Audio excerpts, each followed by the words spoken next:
جو اللہ کے نیک بندے ہوتے ہیں، صالحین ہوتے ہیں، وہ دوسروں کی زیادہ سے زیادہ خیر خواہی اور بہتری اور بھلائی کے لیے فکر مند اور سوچ میں پڑے رہتے ہیں، اور یہ ایک اچھے اور بہترین ایمان کی علامت بھی ہے کہ انسان جتنا اللہ کا مقرب ہوتا ہے اتنا ہی اللہ کے بندوں کی بھلائی سوچنے والا، بھلائی چاہنے والا، فائدہ سوچنے والا، فائدہ چاہنے والا، بہتری کرنے والا اور بہتری کروانے والا ہوتا ہے۔ دنیا کے اندر سب سے بڑی وہ جماعت جس نے انسانوں کی بھلائی کے بارے میں سوچا اور بیڑا اٹھایا وہ حضرات انبیاء علیہم الصلاۃ والسلام کی جماعت ہے،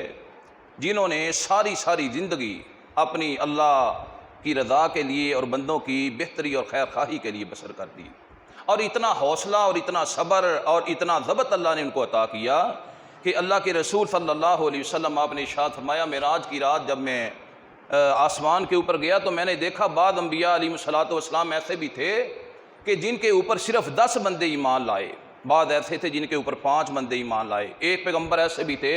جن کے اوپر صرف ایک ہی بندہ ایمان لایا، بعض ایسے تھے جن کے اوپر کوئی بھی بندہ ایمان نہیں لایا۔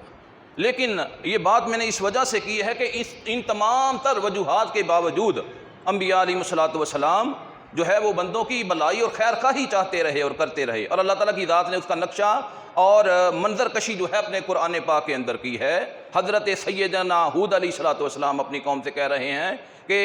ابلغکم رسالات ربی وانا لکم ناصح امین، میں تمہارے تک اپنے اللہ کے پیغامات پہنچا رہا ہوں اور میں تمہارے لیے سب سے بڑا خیر خواہ اور سب سے زیادہ جو ہے وہ قابل اعتماد آدمی ہوں۔ اسی طرح حضرت نوح علیہ الصلاۃ والسلام بھی ابلغکم رسالات ربی وانصح لکم واعلم من اللہ ما لا تعلمون، کہ لوگوں میں اپنے اللہ کا پیغام تمہارے تک پہنچاتا ہوں اور مجھے اللہ نے وہ معلومات اور وہ علم عطا کیا ہے جو تم کو عطا نہیں کیا۔ تو معلوم یہ ہوتا ہے دنیا کے اندر سب سے زیادہ خیر خواہی اور بھلائی چاہنے والی جو جماعت تھی وہ انبیاء علیہم الصلاۃ والسلام کی تھی، اور ہمارے پاک پیغمبر جناب حضرت محمد رسول اللہ صلی اللہ علیہ وسلم آپ کے سر کے اوپر اللہ تعالیٰ کی ذات نے خاتم النبیین کا تاج رکھا۔ تو حضرت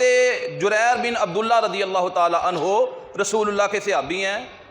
حدیث کے اندر آتا ہے وہ فرماتے ہیں میں اللہ کے نبی صلی اللہ علیہ وسلم کی جو بیعت کرنے کے لیے گیا، اللہ کے رسول نے فرمایا جریر اپنا ہاتھ آگے بڑھاؤ۔ حضرت جریر فرماتے ہیں میں نے جب اپنا ہاتھ آگے بڑھایا تو میں نے سوال کیا اللہ کے نبی ہاتھ تو میں نے آگے بڑھا دیا ہے، پہلے آپ یہ بتائیں آپ میری کس چیز کے اوپر بیعت لیں گے؟ تو اللہ کے رسول نے فرمایا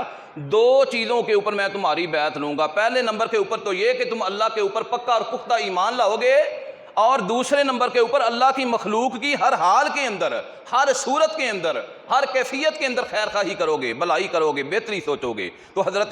جریر بن عبداللہ فرماتے میں نے رسول اللہ صلی اللہ علیہ وسلم کے ہاتھ کے اوپر بیعت کی۔ تو معلوم یہ ہوتا ہے ایمان کا یہ ایک گویا کہ چھوٹا سا جز ہے، ایمان کا ایک تقاضا ہے ہمارے لیے کہ ہم ہمیشہ اپنے بھائی کی خیر خواہی کریں، اگر کوئی غلط راستے کے اوپر گامزن ہے تو اس کو نشاندہی کریں، پیار کے ساتھ اس کی رہنمائی کریں کہ بھائی آپ اس طرف نہیں، آپ نے اس طرف جانا ہے، آپ کی نماز کے اندر کوتاہی ہے، علیحدگی میں تنہائی میں اس کی عزت نفس کا خیال رکھتے ہوئے تنہائی کے اندر اس کی خیر خواہی جو ہے وہ لازمی کریں۔ حضرت امام حسن بصری رحمہ اللہ علیہ وہ حضرت ابو درداء رضی اللہ تعالی عنہ صحابی رسول سے روایت کرتے ہیں، حضرت ابو درداء فرماتے ہیں اللہ کے نبی صلی اللہ علیہ وسلم نے ارشاد فرمایا کہ بندوں کے اندر سے سب سے بہترین بندے اللہ کے سب سے برگزیدہ اور بہترین بندے وہ ہیں جو سورج کی اور چاند کی نگرانی کرتے ہیں۔ اب یہ بڑی عجیب سی حدیث ہے، بڑا ایک قابل فہم فکرہ ہے کہ اللہ کے بہترین بندے وہ ہیں جو سورج کی اور چاند کی نگرانی کرتے ہیں اور بندوں کی خیر خواہی چاہتے ہیں۔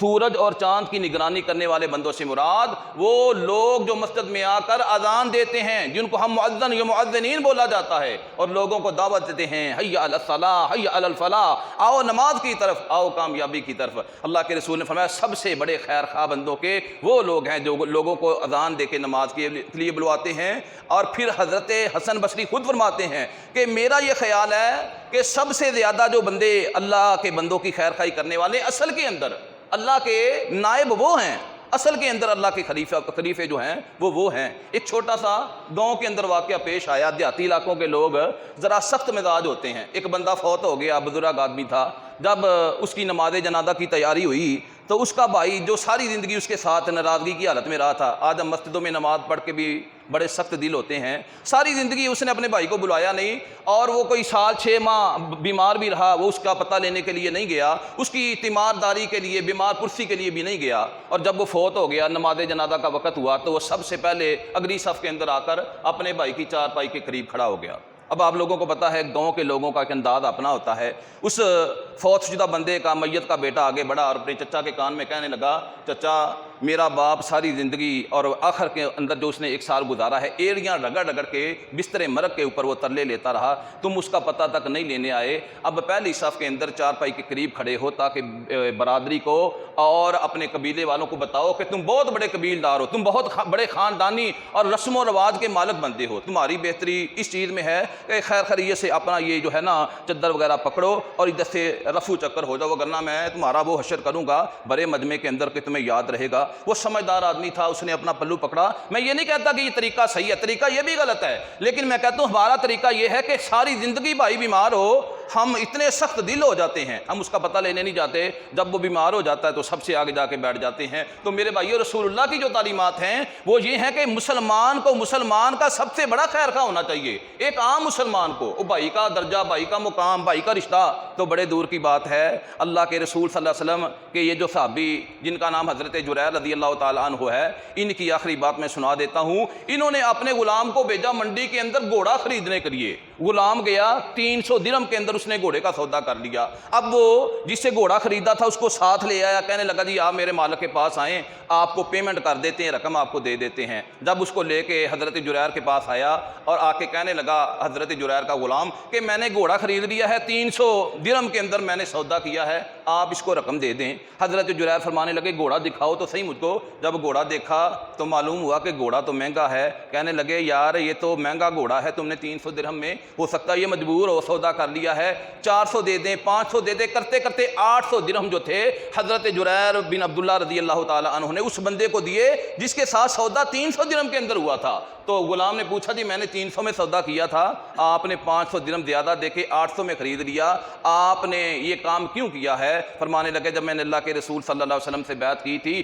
تو میں نے اللہ کے رسول سے یہ بیعت کی تھی, وعدہ کیا تھا اللہ سے کہ میں ہمیشہ اپنے بھائیوں کی, مسلمانوں کی خیر خواہی چاہوں گا. وہ گھوڑا اصل کے اندر 700-800 درہم ہی کا تھا, اس وجہ سے میں نے صحیح رقم دی ہے. اگر ہم اس کو 300 یا 400 درہم دیتے تو اس کا نقصان ہونا تھا, یہ اس کے لیے ایک خسارے کا باعث تھا. آج میرے بھائیوں ہم نے قربانی بھی کرنی ہو تو ہم کہتے ہیں اللہ کرے منڈی کا ریٹ گر جائے تو پھر ہم جا کر جانور خریدیں گے.